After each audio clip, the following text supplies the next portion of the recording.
환난 중의 찬송이라는 제목으로 함께 말씀을 나누기 원합니다.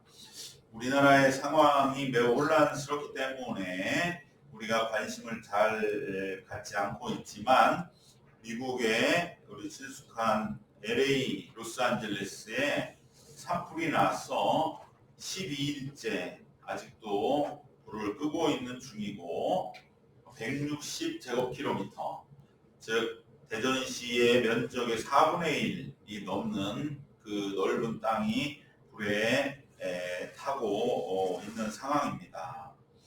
특별히 도시 가까이에도 불이 내려와서 고급 주택가들이 불타고, 특별히 우리가 잘 아는 박찬호 선수의 집도 불이 타고, 또 페리스 힐튼 같은 사람들의 집들도 그 부유층들의 집들이 미국은 되게 산 속에 많이들 있기 때문에 전부 다 타버렸다고 합니다.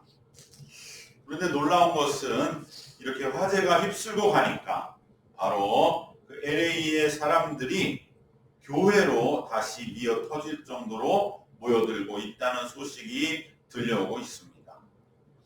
그 미국의 콧대 높은 부유층들이 다시 교회에 나와서 주님 앞에 무릎 꿇고 기도하더라는 것입니다. 이제 화재 바람도 좀 바뀌고, 그래서 화재는 진압되고 복구될 것입니다.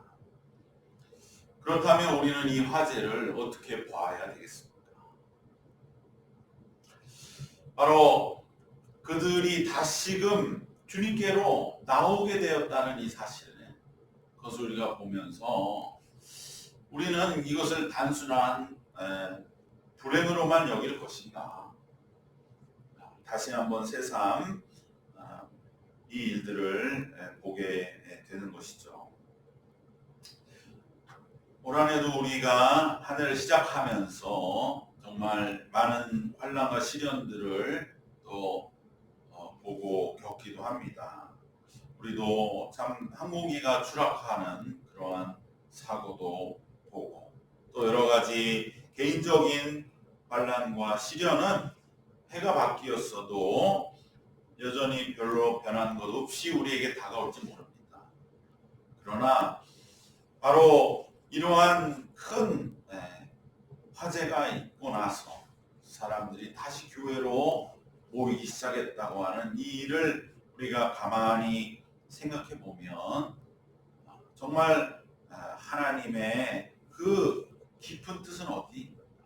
미국이 기독교 국가라고 하지만 정말 많은 그러한 오늘날의 교회들이 위기를 겪고 있는 그러한 모습 속에서 또 하나의 하나님의 어떠한 사인이 아닌가 우리는 한 번쯤 생각해 보게 되는 것입니다. 그렇기 때문에 우리는 어떠한 나의 환난과 시련을 바라볼 적에 우리가 그것은 그저 큰 불행이고 우리의 인상과 마음을 찌푸리는 일만으로 볼 것이 아니라, 그로 인하여 내가 하나님 앞에 나아가게 되었고, 정말 하나님 앞에 나아갈 그러한 마음이 아닌데 그 일 때문에 내가 하나님 앞에 나가게 된 그러한 눈으로 그 환난과 시련을 본다면 우리에게는 완전히 새로운 그러한 삶의 눈이 열리게 될 줄로 믿습니다. 오늘 본문의 베드로 사도는 초대교회에 정말 그 극심한 박해, 환난과 시련을 겪는 교우들에게 찬송하자고 권고하고 있습니다. 3절 전반절 말씀에 우리 주 예수 그리스도의 아버지 하나님을 찬송하리로다 이렇게 권고합니다. 시련 속에 어떻게 찬송이 나오게 된 것인가? 신앙과 믿음이 아니라면 환난 중에 있는 자들에게 어떻게 찬송하자고 노래 부르자고 말할 수가 있겠습니까? 그러나 믿음의 세계에서는 우리가 가야 할 신앙의 길입니다. 이것은 어떻게 보면 믿음 속에서는 우리가 반드시 가야 할 그러한 또 당연하다고도 말할 수 있는 그러한 우리의 지향점입니다. 그러면 우리는 왜 환난 속에서도 찬송합시다 라고 말할 수가 있는 것일까요? 오늘 세 가지로 함께 이 베드로 사도의 권고 속에서 그 뜻을 살피기를 원합니다. 첫 번째로 환난은 우리로 하여금 부활을 체험케 하기 때문입니다. 이것은 무슨 뜻이냐면 바로 누구나 환난과 시련을 겪을지라도 성도와 불신자의 차이는 고난 속에서 분명하게 다르게 나타납니다. 바로 환난은 부활 이후의 영생, 즉 산소망을 우리에게 체험하는 자리가 되기 때문에 우리는 찬송하는 것입니다. 불신자들은 시련을 그저 업보나 나의 잘못의 결과나 운명으로 받아들이지만 성도들은 여기서 한 걸음 더 나가 이것을 내 삶에 대한 도전으로 받아들입니다. 하나의 이것은 나의 뭔가 설명이 되면 내 죄 때문이거나 아무리 생각해도 내 죄가 아니라고 생각하면 그저 운명이라고 생각하지만 우리들은 이것은 도전이다 라고 한 걸음 더 나아가는 것입니다. 그렇기 때문에 우리는 환난과 시련이 끝이 아님을 믿습니다. 그 까닭은 어디에 있습니까? 다름 아닌 예수님의 십자가 이후에 부활의 영광이 있었기 때문입니다. 예수님은 십자가 이후에 부활의 영광을 얻으셨기 때문에 우리는 그 십자가를 바라보면서 나의 이 시련과 고난이 끝이 아님을 믿는 것입니다.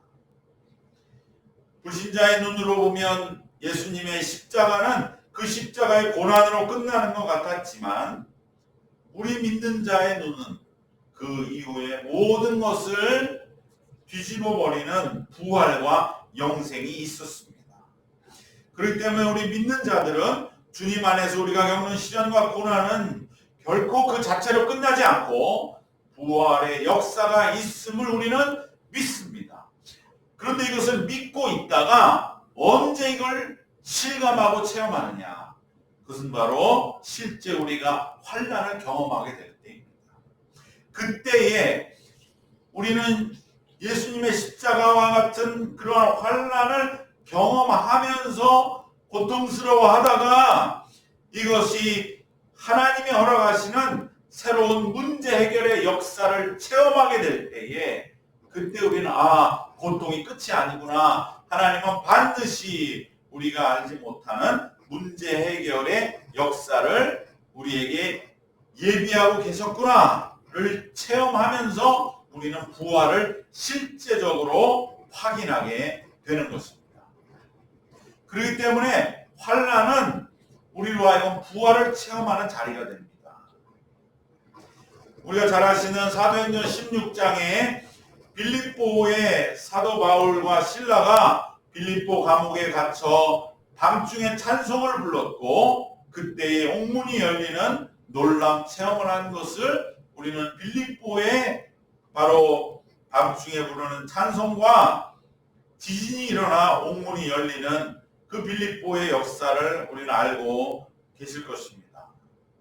바로 바울과 실라에게는 빌립보의 감옥에 갇혀서 이제 꼼짝없이 사람들의 돌팔매질을 당해 죽을 수밖에 없었는데 그들에게 옥문이 열리고 지진이 일어나고 다시 살아서 감옥을 나오게 되었을 때 그것은 바울과 실라에게는 부활의 체험이었을 것입니다.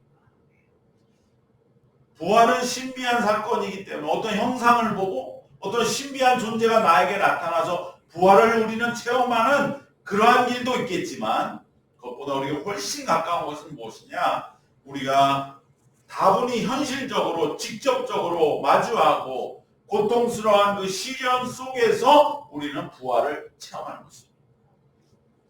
정말 내가 이렇게 고통스럽고 어려울 때에 하나님 앞에 그 고통 중에 울부짖고 부르짖었을 때에 하나님이 놀랍게 문제를 해결해 주시는 그 순간 우리는 내가 살아나고 이 문제에 눌려있던 모든 상황들이 다시금 생명으로 바뀌는 그 현장을 체험하면서 부활이란 이런 것이구나. 우리는 그 부활을 신비한 사건이지만 체험하는 것은 지극히 현실적인 고통을 느끼고 괴로워하는 그 자리가 우리의 부활을 체험하는 자리가 됩니다. 환난 속에 절망하며 이젠 모든 것이 끝났다. 하나님, 정말 다 끝난 것 같습니다. 저는 이제 더 이상 어떻게 할 수가 없습니다. 그때에 놀랍게도 하나님은 역사하시기 시작하십니다. 여러분, 예수님이 십자가에 달려 돌아갔을 때 그러한 마음 아니셨겠습니까? 하나님, 이제 나는 하나님의 아들로 이 땅에 와서 모든 일을 목숨을 바치는 데까지 다 마쳤습니다. 저는 더 이상 어떻게 할 수가 없습니다. 그저 예수님은 자신의 모든 생명까지도 하나님께 바치고 그리고 이제 죽음을 향해 걸어 가셨을 뿐입니다. 다 끝났다고 생각한 바로 그때에 하나님은 그 모든 과정을 지켜보고 계셨다가 이제 부활의 역사를 시작하신 것입니다. 여러분, 우리 삶도 똑같습니다. 우리가 진정 환난과 시련 속에 괴로워하다가 이것저것 다 해봐도 안 될 때 주님, 이제 끝인 것 같습니다.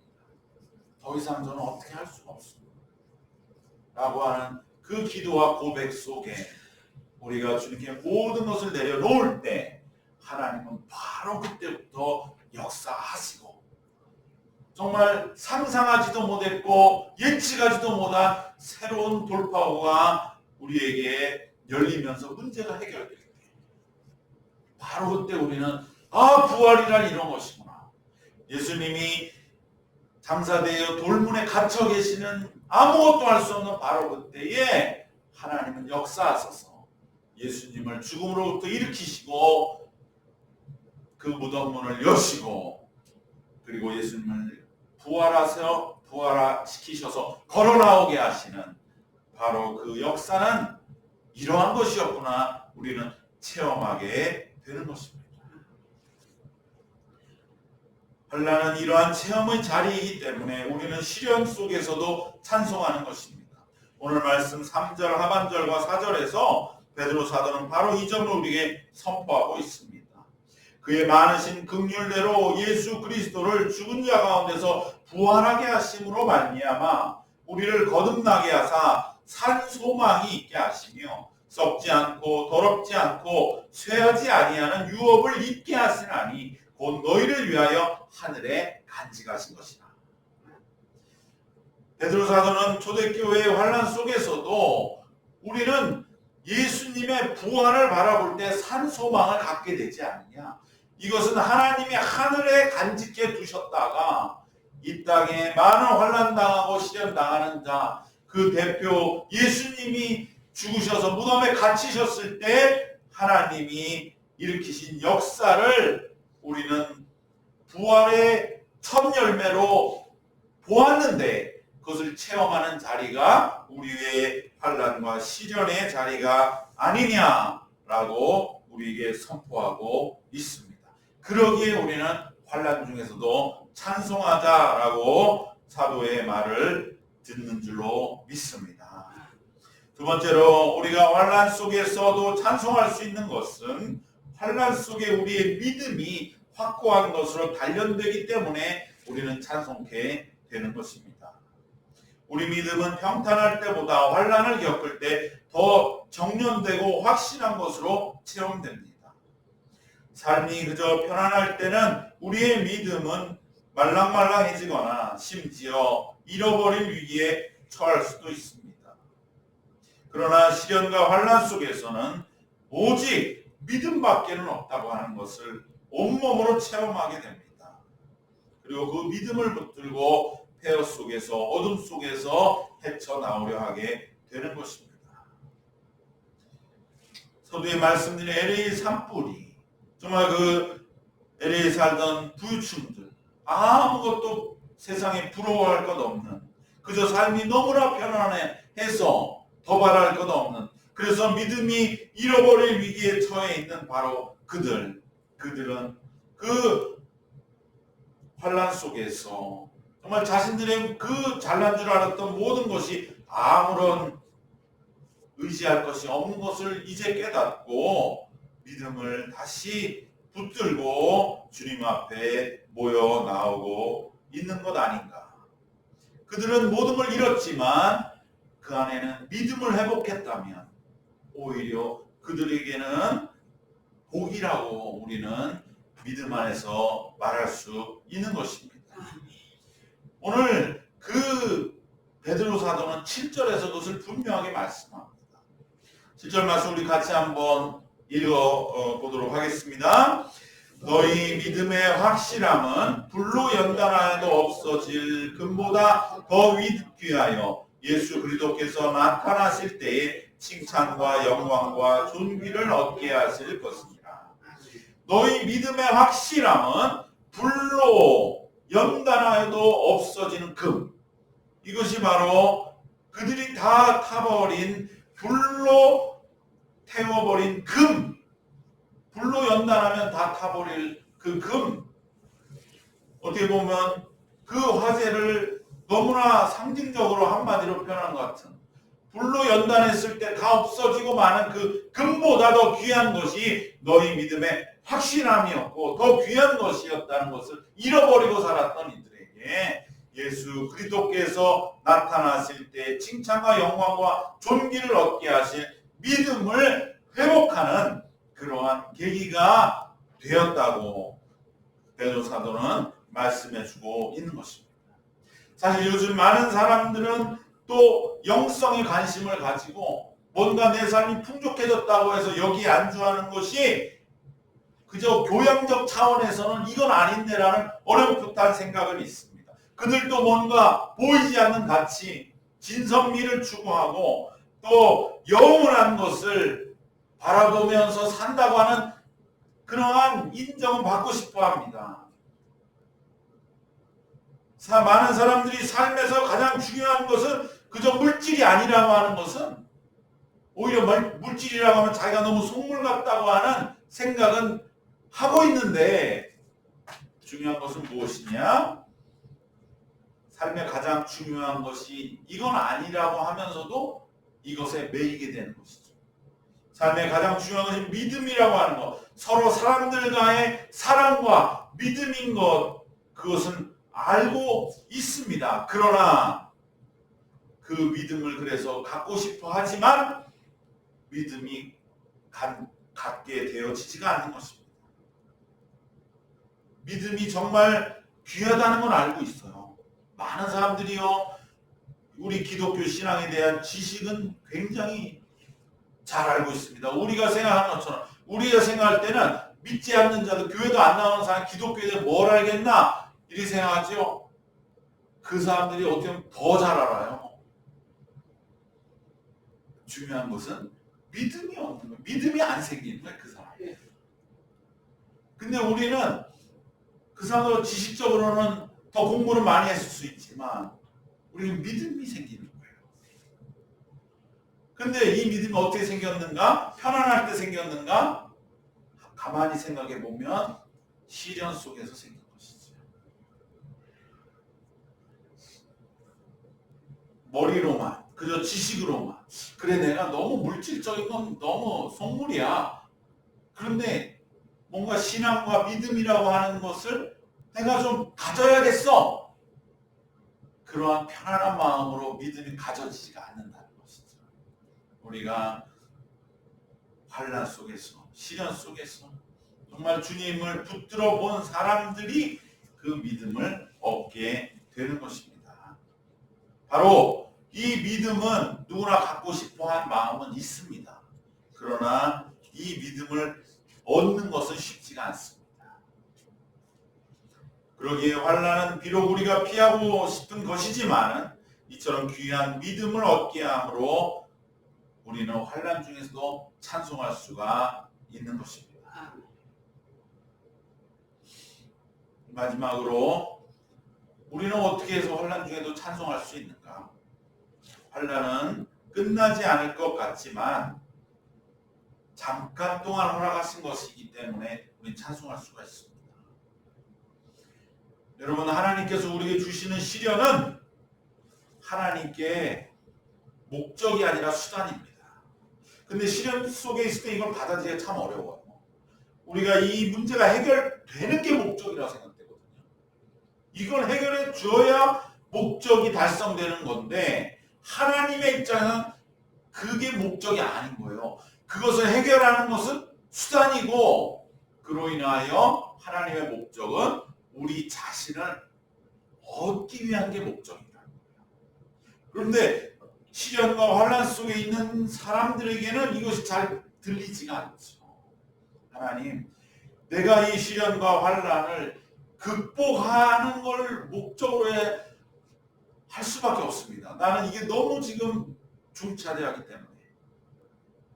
그런데 여러분, 분명히 하나님의 말씀은 우리에게 말씀하시는 것입니다.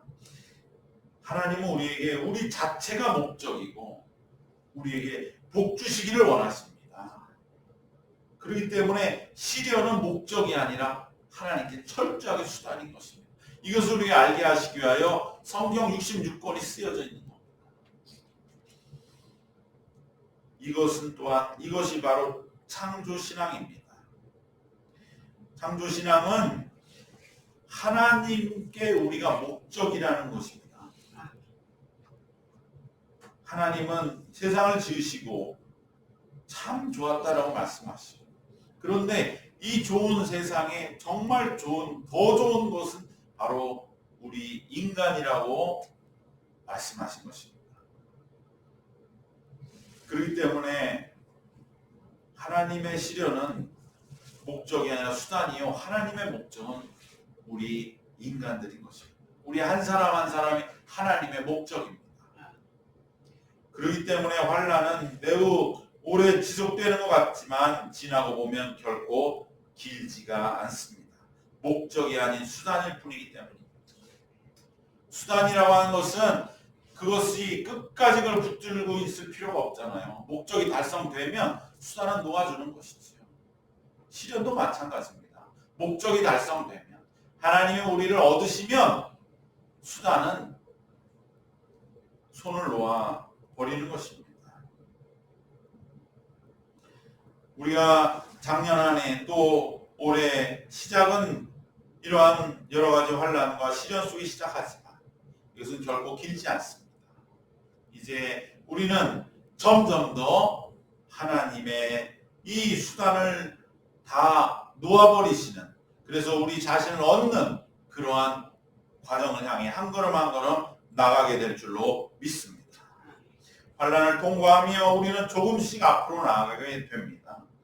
우리 기독교의 역사관은 직선적 역사관입니다. 창조가 있고 종말이 있습니다. 한 직선으로 나아갑니다. 그러나 많은 오늘날 무수한 사상들은 순환적인 역사관을 말합니다. 여기에 많은 사람들 혼동을 일으키죠. 왜냐하면 얼핏 보면 우리의 삶이나 이 자연의 흐름은 순환적인 모습들이 많이 보이는 것 같아 보입니다. 계절은 계속 봄, 여름, 가을, 겨울 순환하고 또 1년이라고 하는 주기도 1월부터 12월이 반복되는 것 같고, 한 사람의 인생도 출생부터 죽음까지 계속적으로 반복되는 것 같이 보입니다. 그래서 순환적 역사관에 많은 사람들이 현혹되고, 그래 자연이라고 하는 건 어차피 봄, 여름, 가을, 겨울이 아닌가 이렇게 말합니다. 그러나 여러분, 중요한 건 뭡니까? 우리가 맞이하는 봄이 매년 같습니까? 매년 다르죠. 우리가 매년 계절을 맞이할 때마다 그것이 어떻게 같은 계절이라고 말할 수 있습니까?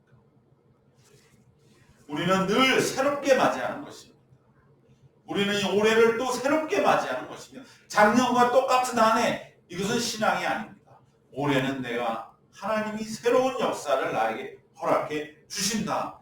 그러한 우리는 조금씩 더 나아가는 마음으로 이것을 맞이하고, 또 우리의 영이 더 어려워지면 후퇴하면서, 나가거나 후퇴하면서 우리는 매 계절, 매 해를 맞이하는 것입니다. 우리 인생도 마찬가지로 우리는 전진하거나 후퇴하면서 맞이하고 살아가는 그러한 살아있는 인생인 것입니다. 그렇기 때문에 우리 기독교의 직선적 세계관은 직선이지만 나선형의 직선입니다. 그래서 나선형, 나사와 같이 나사못이 돌아가지만 그러나 전진하는 것이죠. 나선을 쭉 피면 직선이 되는 것입니다. 그렇기 때문에 우리는 순환적인 역사관처럼 보이지만 본질은 직선인 것이죠. 시련도 우리를 반복적으로 괴롭히는 것 같지만 우리의 대응은 달라집니다. 우리는 전진하거나 후퇴하는 것입니다. 그리고 우리는 믿음 안에서 점점 자라나면서 우리에게 주신 시련을 이전보다는 보다 더 나은 모습으로 극복해 나아가고 있는 것입니다. 그러기에 시련은 우리를 나아가게 하는 잠깐의 과정입니다. 반드시 환난은 극복됩니다. 우리는 오늘 사도 베드로가 말씀하신 6절 말씀에서 이것을 분명하게 확인할 수가 있습니다. 우리 한번 6절 같이 봉독하시겠습니다. 그러므로 너희가 이제 여러 가지 시험으로 말미암아 잠깐 근심하게 되지 않을 수 없으나 오히려 크게 기뻐하는도다.